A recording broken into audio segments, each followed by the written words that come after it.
Halo, selamat malam semuanya.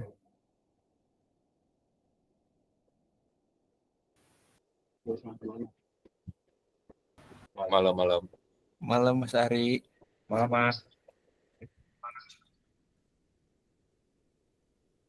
Eh, Terima kasih yang udah mau menyempatkan hadir ikutan acara sharing session dari OneBit.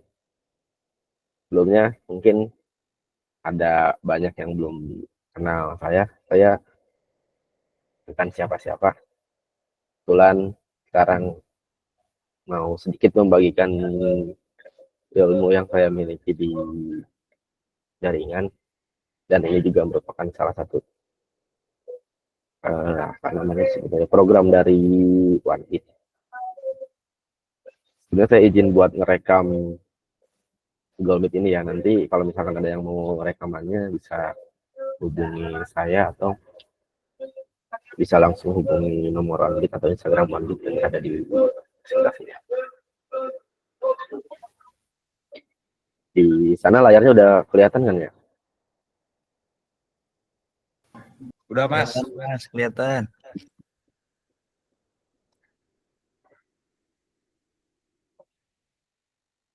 Jadi pertemuan ini sebenarnya merupakan pertemuan pertama yang online dan audiensnya itu publik. Biasanya kita sharing-sharing itu cuma orang-orang teman-teman saya atau misalkan orang-orang yang dekat sama saya aja. Jadi kita ketemu langsung, kita biasa sharing bareng, ngobrol bareng di gedung cyber. Nah, kemarin saya coba ngobrol sama teman saya bahwa saya sering ngadain ngobrol-ngobrol gitu, sharing soal jaringan. Terus katanya boleh juga ini kalau misalkan ngajak orang lain, karena katanya memang banyak juga orang yang mereka jago di bidang IT atau mungkin kerja di bidang IT atau bahkan di jaringan, tapi mereka belum mengerti sebenarnya bagaimana jaringan itu bekerja atau bagaimana internet itu bekerja. Nah, di sini kita akan coba bahas bareng-bareng bagaimana internet itu bekerja. Kita akan belajar dari dasarnya dulu. Makanya kita kasih judul atau kita kasih sub tema di sesi yang sekarang ini, Networking 101. Dan rencananya ini akan berlanjut terus. Saya udah ada bikin beberapa rencana ya untuk webinar-webinar yang kedepannya. Nanti ada judul-judulnya. Nanti kalau misalkan dari teman-teman ada yang mau mengusulkan atau misalkan meminta mau bahas apa, nanti diobrolin aja biar nanti kita coba ngobrol bareng-bareng, sharing sama. Ya, di sini pembahasan pertama adalah master the basic of networking. Kenapa kita ngambilnya dari sini dulu? Biar kita menyamakan persepsi terlebih dahulu tentang jaringan. Kita belajar dari dasarnya dulu, karena ini banyak, ini saya sering temukan juga banyak orang yang dia oke lah, dia jago setting router, dia jago setting bahkan mungkin sampai PGP. Tapi ketika mereka dikasih case di bawah atau misalkan nggak ada case internet, kadang mereka lupa tahapan pengecekannya, atau misalkan mereka ada step-step yang dilewati gitu. Mudah-mudahan nanti tips yang sedikit saya bagi itu bisa membantu dalam troubleshooting. Sebelum masuk ke materi, saya mau kenalin dulu soal OneBit. Jadi OneBit ini bisa dibilang organisasi bukan, dibilang komunitas juga bukan, dibilang perusahaan juga bukan. Cuman kalau misalkan nggak ada namanya, kita juga saya juga sama teman-teman saya yang ada di OneBit bingung juga kan kalau misalkan ngasih ngasih tahu identitas kita gitu. Jadi kita memberi nama identitas kita itu OneBit.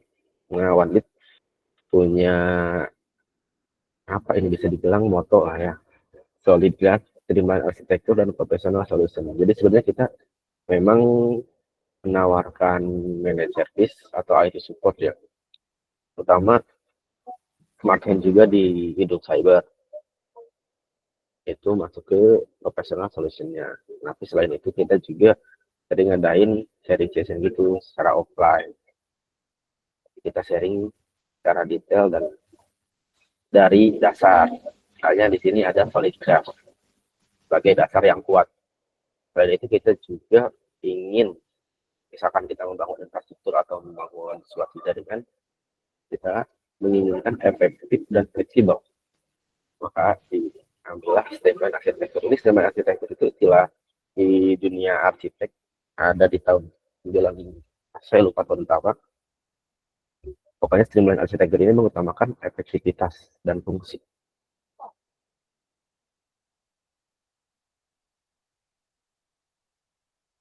Lalu sedikit perkenalan soal saya bekerja sebagai sistem administrator, saya juga network operation center, saya juga data center engineer. Jadi apa aja saya kerjain.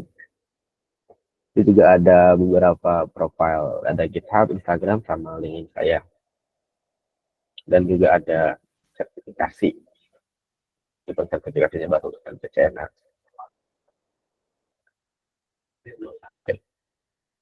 Kita masuk ke materinya biar gak terlalu malam ya. Di sini internet. Siapa sih di sini yang nggak tahu internet? Siapa juga di sini yang nggak pernah pakai internet kan? Tapi kita tahu nggak sih sebenarnya internet itu apa? Apa kita jangan-jangan kita cuma tahu internet itu ya udah itu hal gaib gitu internet. Yang kita colok kabel dapat internet udah itu internetan.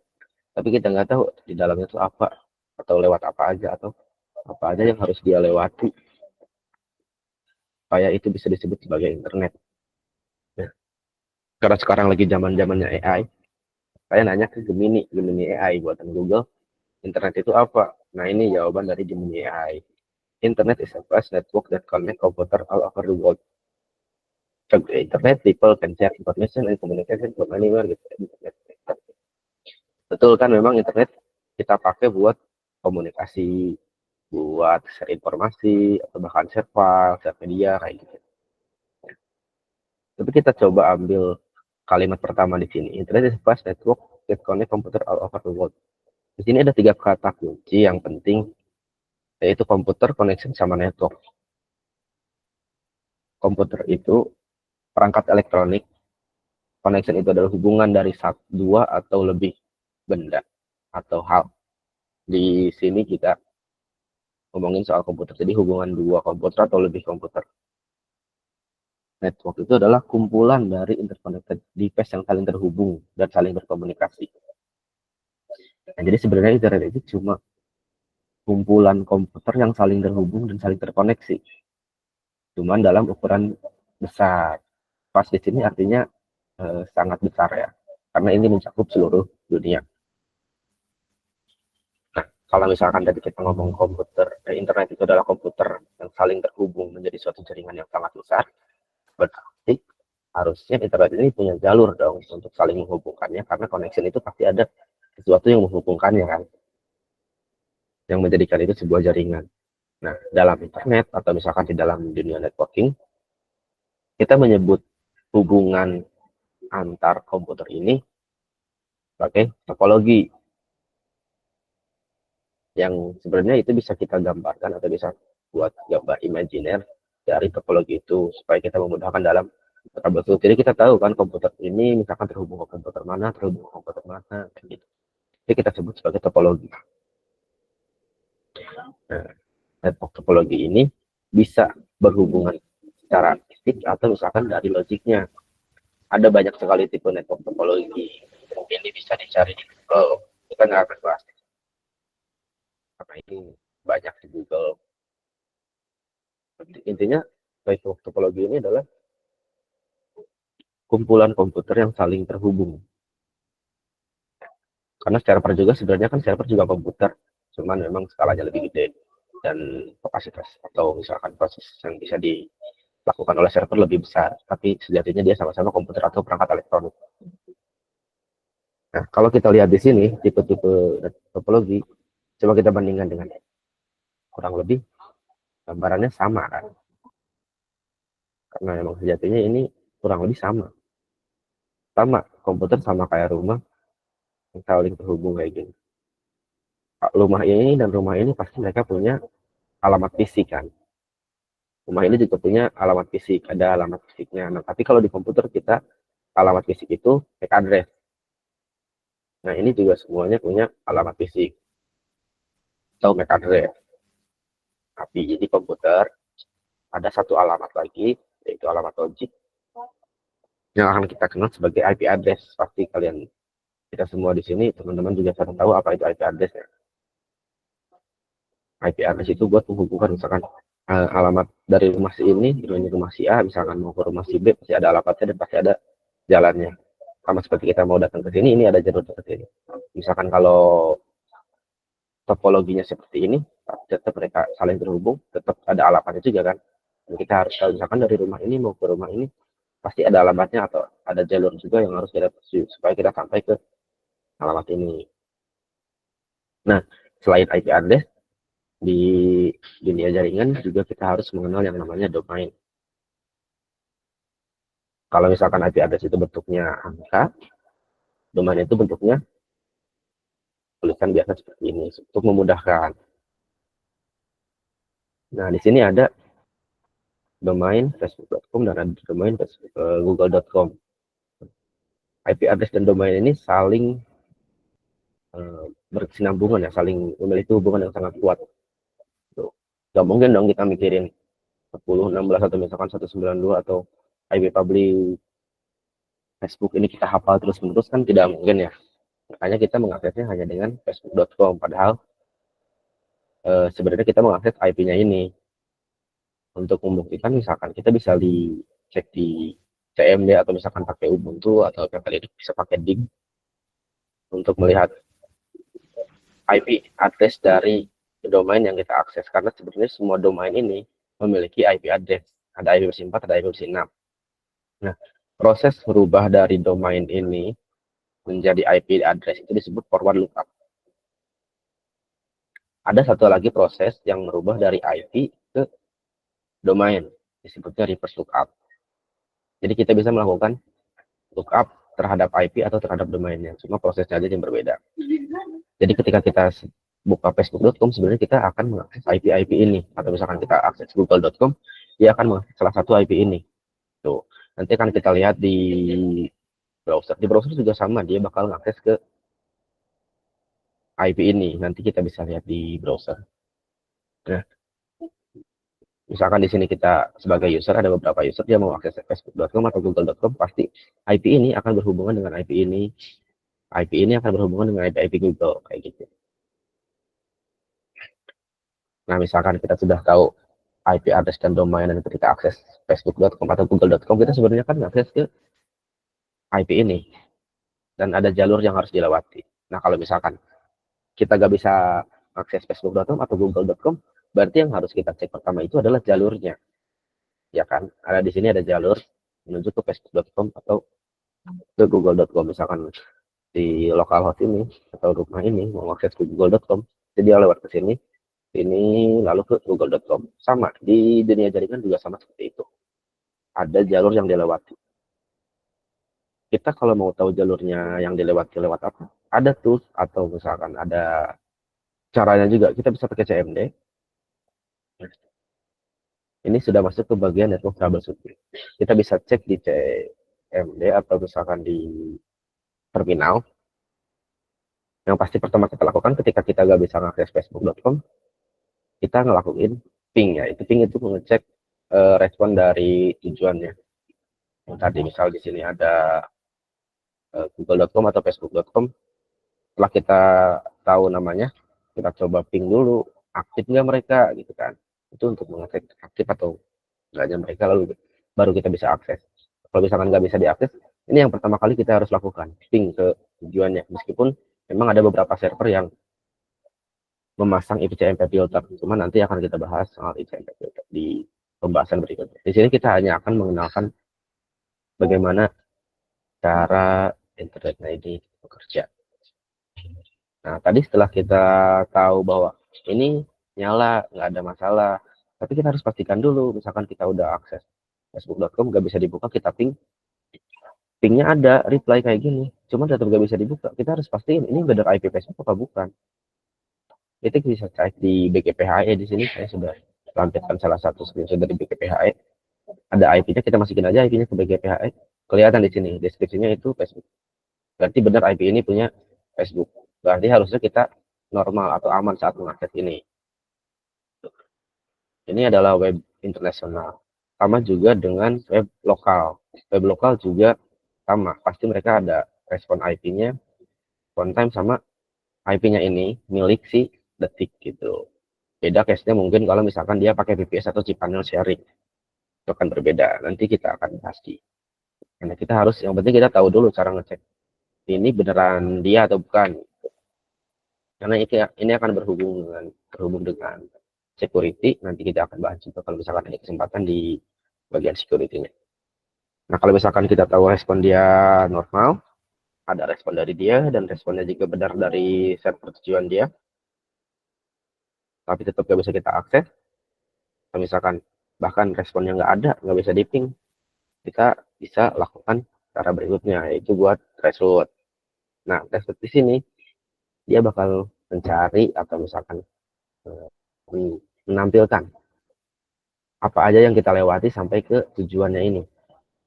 Bahkan di sini tadi ada detik.com, IP-nya itu 203.190.242.211. Ketika kita threshold, ujungnya pasti ke IP yang sama, ke tujuannya. Berarti ini sampai ke tujuannya. Dan ada beberapa perangkat yang dilewati atau beberapa hop yang dilewati. Nah, kalau misalkan dia putus di tengah-tengah, ya jelas berarti ada kendala di jaringannya. Nah, itu yang harus kita cek. Tuh. Nah, ini banyak orang yang kadang lupa ping dan threshold. Yang sebenarnya ini sangat membantu kita buat menganalisa di mana putusnya atau di mana kendalanya. Tuh. Nah, threshold ini, kenapa di sini ada minde? Karena ini tidak akan melakukan resolve terhadap IP-nya. Seperti yang tadi sudah saya mention di awal, domain itu, IP dan domain itu saling terhubungkan.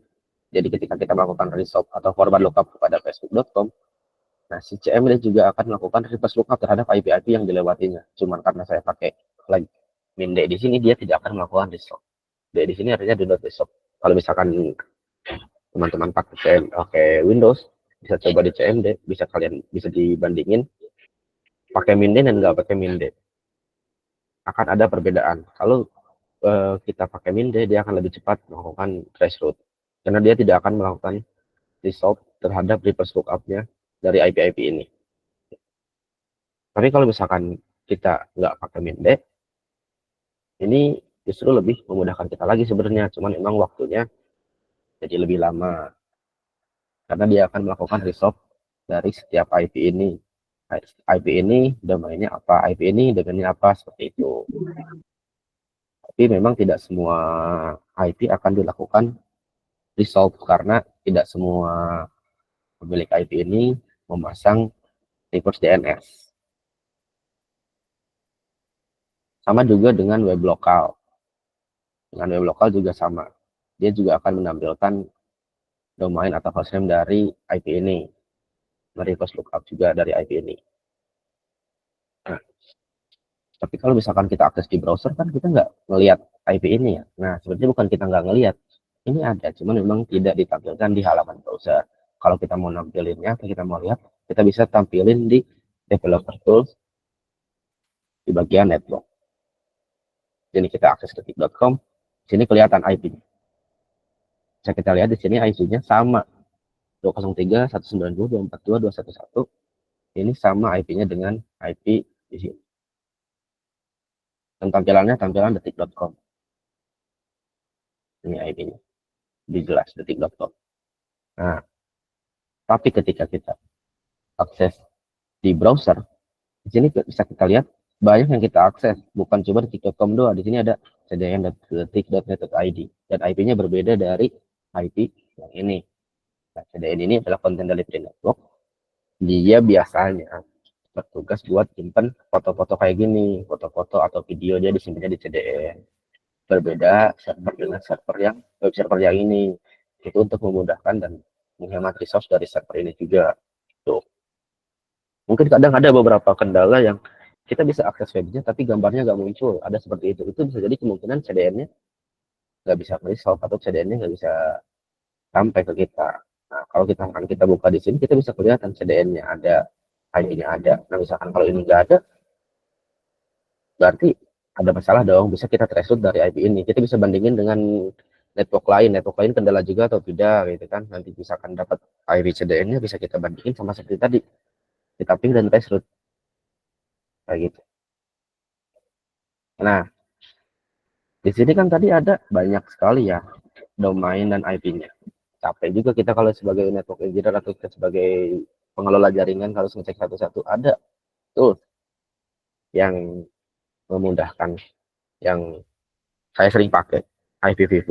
Nah, dia bakal langsung melakukan summary terhadap domain-domain yang kita akses. Misalkan kita akses di Google, ternyata kita nggak akses detik.com doang, kita akses cdn.detik.id, terus akses cdn.detik.id, ada cdn.static.detik.id.com. Nah, dia akan melakukan summary dan memperlihatkan kepada kita IP-IP yang muncul. Jadi kita nggak perlu buka ini satu-satu, kita nggak perlu scroll ini satu-satu. Ini akan memudahkan juga di troubleshooting di jaringan. Itu. Ini toolsnya bisa kita install di Chrome, di browser-browser lain juga bisa kita install. Dan toolsnya ini gratis.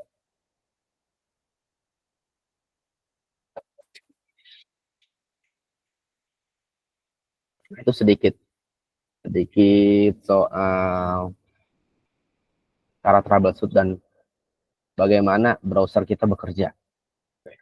Harusnya setelah ini kita coba-coba buka akses web lain juga akan harusnya tampil seperti ini. Sini saya coba mau sedikit praktekkan kalau misalkan salah satu domain di sini nggak resolve ya. Bentar.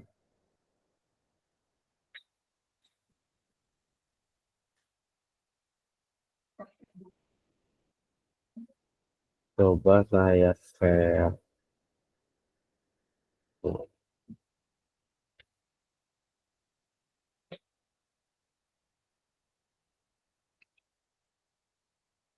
Nah,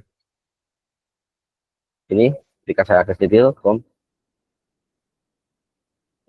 bisa kita lihat di sini banyak sekali sebenarnya website atau server yang kita akses, bukan hanya detik.com doang. Di sini ada CDN, ada detik.com-nya.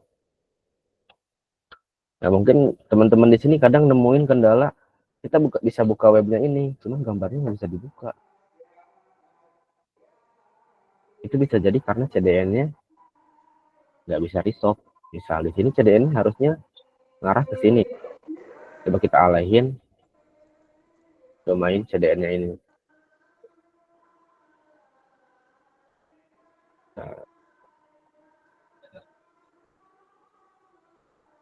Nah, itu kita coba ping dulu CDN 172 sama 172.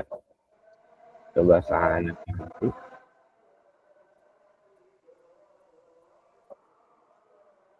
Ini hasilnya udah beda, udah ke localhost saya.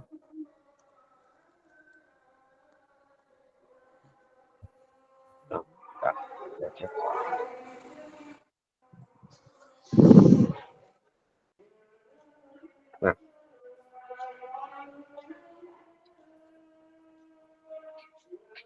ini yang terjadi ketika salah satu domain yang ada di sini tidak bisa resolve atau resolve-nya salah. Nah, kita lihat di sini CDN-nya jadi merah, dia nggak dapat IP dari servernya, dan hasilnya webnya nggak bisa diakses. Atau acak-acakan kayak gini karena dia nyimpen gambar dari si mencerokokan cuma mah banyak kan CDN nyimpen konten kayak gitu. Kita balikin dulu.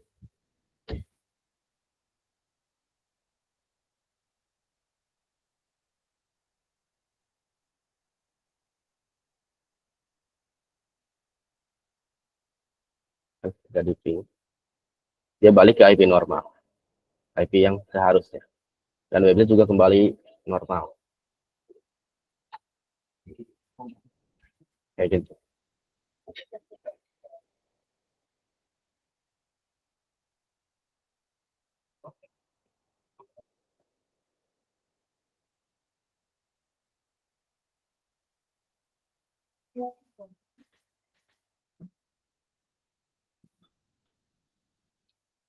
Oke, balik ke presentasi yang tadi. Setelah kita tahu sebenarnya browser kita melakukan ini setiap kita mengunjungi sebuah website atau sebuah web server ya. Dan ini berlaku untuk semua web server. Kayak gitu bisa kita cek. Bisa teman-teman cek sendiri di browser masing-masing. Nah, tadi kan kita di sini cuma lihatnya IP-nya yang angka-angka kayak gini. Sebenarnya ada IP satu lagi yang disebut IP/6. Nah, ada IP/4 dan IP/6. IP/4 seperti ini, IP/6 seperti ini contohnya. Nah, yang sekarang lagi banyak digalakan oleh pemerintah atau juga dari praktisi IT, mereka meminta kita untuk menggunakan IP/6 karena memang stok IP/4 ini sudah mulai habis. Nah, buat teman-teman yang mau belajar IP/4 atau IP/6, saya sudah bikin sedikit rangkuman.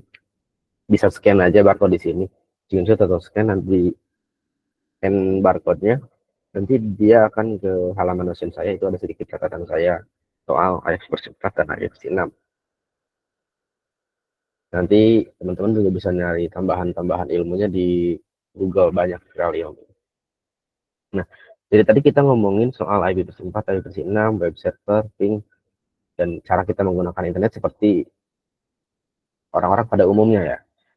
Nah, tapi ketika kita akses internet itu sebenarnya ada protokol yang dilewati atau ada tahapan-tahapan yang dilewati. Karena saat kita balik ke gambar rumah yang ini ya, pastinya dia ada jalur fisiknya dulu kan. Setelah ada jalur fisik, ada jalur logik yang akan menentukan atau memberikan nama, memberikan IP kayak gitu. Nah, setelah itu ada proses data atau paketnya berjalan dari sini sampai ke server tujuan dan balik lagi ke kita. Itu kan ada prosesnya. Nah, di dunia jaringan itu ada namanya atau ada istilahnya. Jadi kita harus sebenarnya harus mengerti itu karena itu menjadi dasar atau fondasi kita sebagai orang-orang yang suka dengan teknologi atau suka dengan jaringan atau server. Itu menjadi fondasi kita, menjadi acuan kita supaya network atau jaringan yang kita bangun ini normal. Pasti kita harus tahu dong prosesnya atau fisiknya, kabelnya lewat mana aja, terus secara logiknya kayak gimana, secara routingnya kayak gimana, IP-nya, tujuannya. Kalau kita mengarahkan misalkan dari ini arahin ke sini, dari ini arahin ke sini kayak gitu, kita harus tahu. Nah, itu ada pembahasan lengkapnya atau ada protokol yang disebut OSI layer. Nah, ini yang sebenarnya kita lakukan setiap kita melakukan akses website, kita akses aplikasi atau apa. Sorry, di sini salah IP/6. Harusnya ini OSI layer. Bisa di scan juga, ini sedikit catatan saya soal OSI layer. Nah, OSI layer ini sebenarnya layer-layer yang kita lalui atau kita lewati setiap kali kita akses suatu website atau suatu server atau suatu aplikasi atau apapun itu yang berhubungan dengan jaringan. Di sini ada 7 layer: application, presentation, session, transport, network, dan data link sama physical. Nah, sedikit saya informasikan, misalkan physical layer. Physical layer ini sudah jelas namanya fisik, yaitu kabel. Nah, itu kabel fiber optik, kabelan, atau kabel koaksial dulu mungkin. Itu masuk ke physical layer. Kalau misalkan udah physical layer, saling rumah ini dan rumah ini tadi saling terhubung secara fisik, kita harus hubungkan juga secara logik. Nah, setelah tadi physical layer nyambung, data dari sini mau jalan, udah fisik nyambung nih, nanti dia bakal masuk ke data link layer. Data link layer ini mungkin kita sering nemuin perangkat switch. Nah, itu berfungsi sebagai data link layer. Depend the format of data. Nah, dia di switch itu kalau kita belajar nanti soal switch, dia bakal bikin table kayak gitu, bakal bikin table MAC address-nya tadi alamat fisiknya juga bakal ada IP address sebagai alamat logik. Nanti dia bakal meletakkan MAC address ini di sini, IP-nya ini, MAC address ini di sini, IP-nya ini. Jadi ketika kita mau akses ke IP tertentu, si switch ini udah tahu harus kemana gitu. Karena dia akan meletakkan secara layer 2, karena dia ada di layer 2. Kemudian ada network layer. Network layer ini dia tugasnya untuk memberikan jalur, menentukan jalurnya kemana, lewat mana. Tapi dia juga bisa bertugas untuk menghubungkan 2 atau lebih jaringan. Kalau misalnya kita lihat tadi topologi, di topologi ini, misalkan ada satu jaringan seperti ini, terus kita bikin satu lagi jaringan di sini, yang dia mempunyai IP address yang berbeda subnet. Nah, si router ini tugasnya buat menghubungkan antar jaringan ini. Makanya di router itu ada IP yang dipasang, istilahnya pasang IP-nya sebagai gateway. Nah, itu gateway itu kalau kita artikan ke dalam bahasa Indonesia itu kan gerbang. Sama, dia juga akan bertugas seperti itu. Dia akan menjadi gerbang untuk menghubungkan dua atau lebih jaringan. Nah, lalu transport layer, transmit data using transmission protocol. Nah, ini proses ketika kita melakukan transfer dari atau kita ketika akses server atau kita mengirim data. Nah, di sana dia bertugas buat mengirimkan data atau paket itu ke server tujuan. Nah, session layer ketika kita melakukan ketika mau kamu buka website atau kita mengirimkan data kan pasti ada waktu ketika kita terhubung dengan server tujuan atau ketika kita sedang mengirimkan itu ada waktu atau sesinya. Nah, itu disebut session layer itu.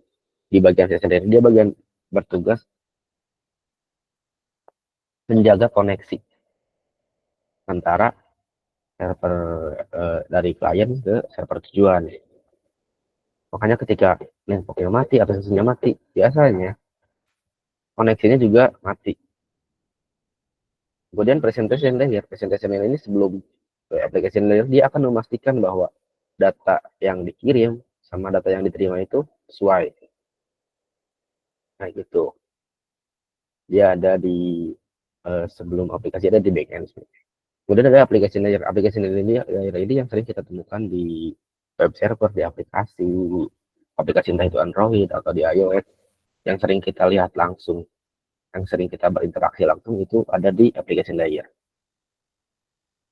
Sejatinya ketika kita melakukan akses website, dia bakal melewati semua layar ini. Kan di sini ada usernya, dia bakal ke titiknya dulu, dia ke kabel, ke modem, dari modem ke switch, dari switch ke router, dari router dikirim ke server tujuan, di server tujuan lalu dibalikin lagi ke user, dibalikin ke usernya ke ini balik lagi ke laptop dia, dari laptop dia masuk ke fisiknya ke data link lalu tampil di layarnya. Jadi si layar ini bertugas dia bolak-balik ya, dia bolak-balik dari ngirim sama nerima. Dari ketika kita akses itu pas tampil di browser kita atau di halaman layar kita, dia melakukan ini secara bolak-balik di sisi kita dan di sisi server. Itu sedikit soal OSI layer. Nanti kita akan pelajari lebih lanjut soal OSI layer, mulai dari layar 1, layar 2, layar 3, sampai mudah-mudahan kita bisa sampai ke layar 7 di bagian aplikasi. Oke. Mungkin cukup sekian ilmu yang saya bagikan. Mohon maaf kalau misalkan masih banyak yang nggak bisa saya bagikan atau mungkin masih ada orang di sini teman-teman yang belum mengerti atau apa. Boleh kalau misalkan ada yang mau bertanya atau misalkan mau sharing gitu.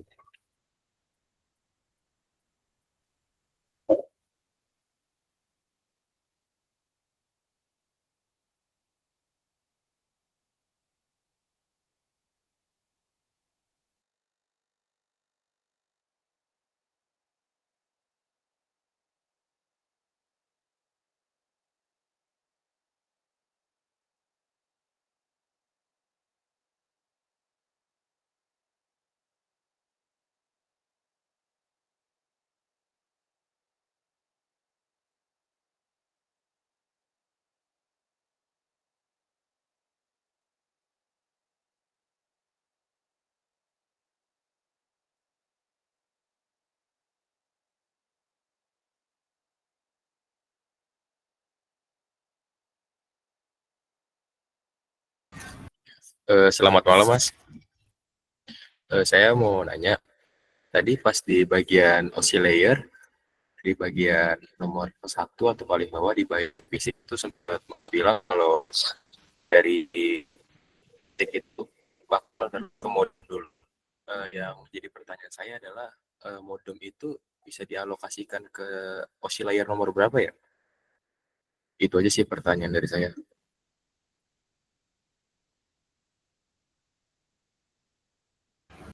Oke, terima kasih Mas Rio pertanyaannya.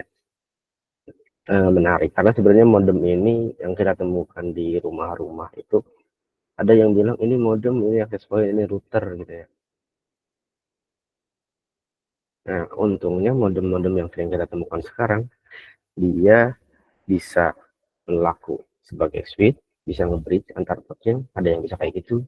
Ada juga modem yang bisa berlaku sebagai router, dia bisa ngasih IP sendiri ke kliennya.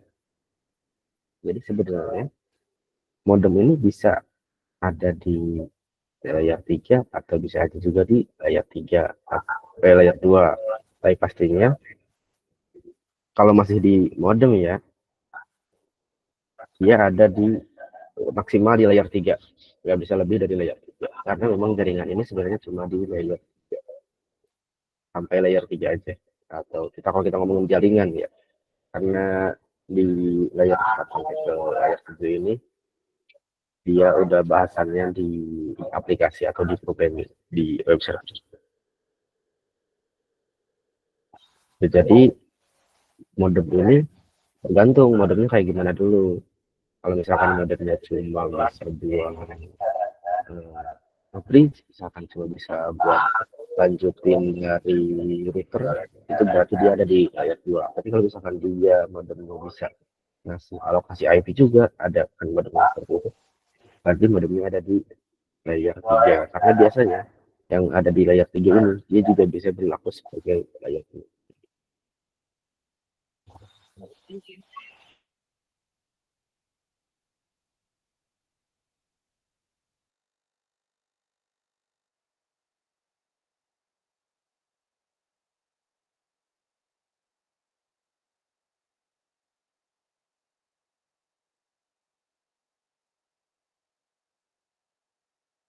Gimana Mas Rio?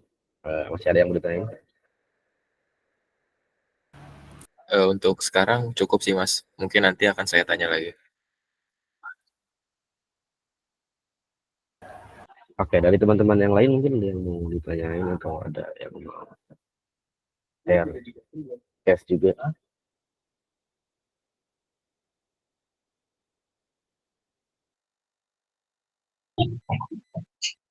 Tes. Malam Mas Ari. Malam. Iya Mas, mohon maaf ada pertanyaan karena memang ketidaktahuan. Tadi tentang balik lagi ke opsi layar, karena banyak kawan-kawan juga mendefinisikan VLAN itu di layar mana, terus MPLS segala macam. Nah itu kan ada yang ngomong layar 2,5, ada yang ngomong layar 3. Nah itu boleh dispesifikan Mas, biar kami paham VLAN itu di mana gitu. Oke, Terima kasih. kalau VLAN ya, kalau ngomongin VLAN itu dia pasti ada di layar 2. Itu udah jelas VLAN ada di layar 2. Karena dia nggak ada apa namanya. Nanti ada pembahasan juga, nanti saya ada apa namanya presentasi soal data link, soal data link, soal VLAN dan switching. Nah, VLAN itu ada di layar 2. Sedangkan yang tadi dibilang ada MPLS, OSPF itu ada di layar, OSPF-nya ada di layar 3. Nah, tapi untuk MPLS ini case-nya spesial. Karena MPLS ini sebenarnya kan dia bikin sirkuit untuk VLAN. VLAN-nya ini ada di layar 2, tapi MPLS ini bikin sirkuit dia biasanya pakai OSPF. Nah, OSPF ini kan routing protokol ya, dynamic routing protokol. Routing protokol ini kan routing ini ada di layar 3. Jadi nggak salah juga sih kalau misalkan bilang MPLS itu ada di layer 2,5, karena dia dibilang layar 3 juga. Iya, ada OSPF-nya, ada routingnya, ada routing protokol yang digunakan. Itu ada di layar 3. Tapi dia juga pakai layar 2, yaitu VLAN. Kayak gitu.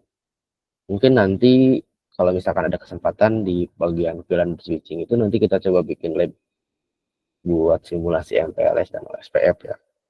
Nanti kita coba bikin sirkuit dari satu site ke site lain untuk mungkin biar lebih memudahkan, lebih memahami di sana. Jadi VLAN itu ada di layer 2, sedangkan OSPF itu ada di layer 3. Nah, LS ini karena dia multi protokol layer switching, pada singkatannya multi protokol layer switching, dia pakai routing protokol OSPF untuk mengarahkan jalurnya. Nah, yang diarahin ini VLAN ada di layer 2 kayak gitu. Kurang lebih seperti itu. Mungkin nanti jelasnya kita akan bahas di bagian VLAN dan switching. Gimana Pak Hendra? Udah cukup ini nggak menjawab nggak? Nanti kalau misalkan mau lebih jelasnya lagi kita coba bahas di VLAN dan switching. Oke, siap Mas, paham. Untuk bekal nanti di pertemuan-pertemuan selanjutnya. Oke, dari teman-teman ada yang mau ditanya lagi?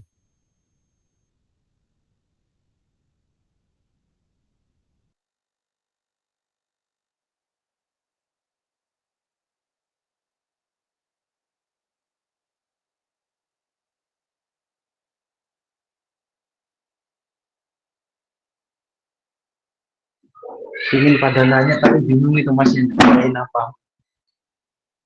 Oke, nggak apa-apa karena ini kan kita di perkenalan dulu aja ya. Kita biar kenalin dulu aja gimana sih sebenarnya ketika kita akses internet itu apa aja yang dilalui sama mereka gitu kan. Ini cuma sedikit ringkasan aja rangkuman aja. Kalau misalkan nggak ada pertanyaan berikutnya, mungkin kita akhiri aja sesi sekarang mungkin kita akhiri aja sesi sekarang sampai di waktu ini. Untuk kedepannya kita akan ada lagi sesi di minggu depan, cuman jadwalnya belum ada, entah di hari Sabtu atau di hari Minggu. Kita akan bahas soal IP address. Kita akan coba uh, mendetailkan atau mengeksplainkan, menjelaskan IP address ini, bagaimana cara bekerjanya dan bagaimana cara menghitungnya. Nanti kita akan belajar subnetting IP address juga. Kayak gitu. Saya ucapkan terima kasih. Oh iya, sebelum ditutup, boleh nggak kalau misalkan kameranya dinyalain untuk dokumentasi? Kalau misalkan berkenan nyalain kamera, boleh mungkin dinyalain kameranya. Kalau enggak juga nggak apa-apa.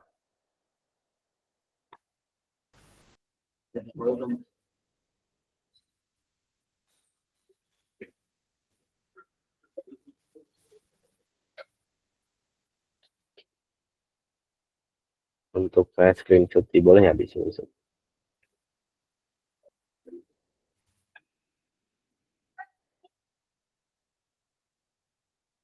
Ini ada yang angkat tangan ya? Rian aja. Kenapa?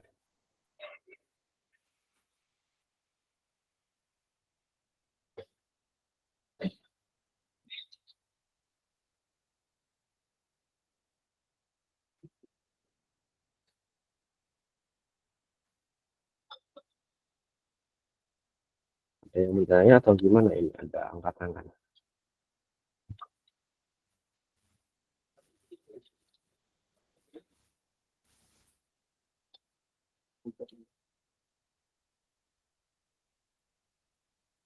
Aku pencet kali ya. Oke, udah ada beberapa yang lain kamera.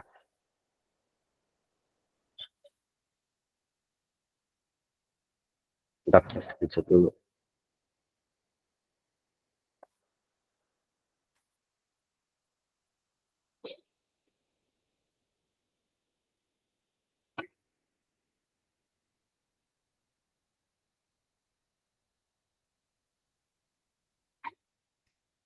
Oke, makasih buat teman-teman yang udah nyalain kameranya. Mungkin untuk pertemuan sekarang dicukupkan sampai sekarang dulu ya.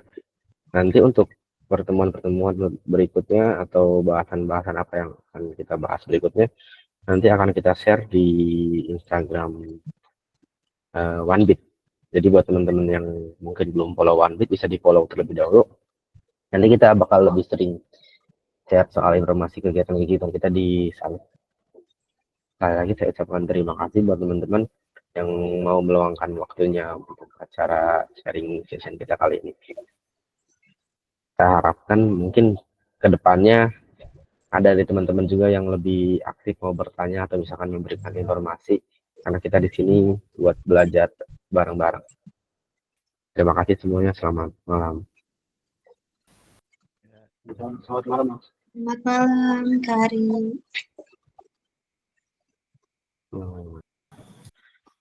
Selamat malam, Mas.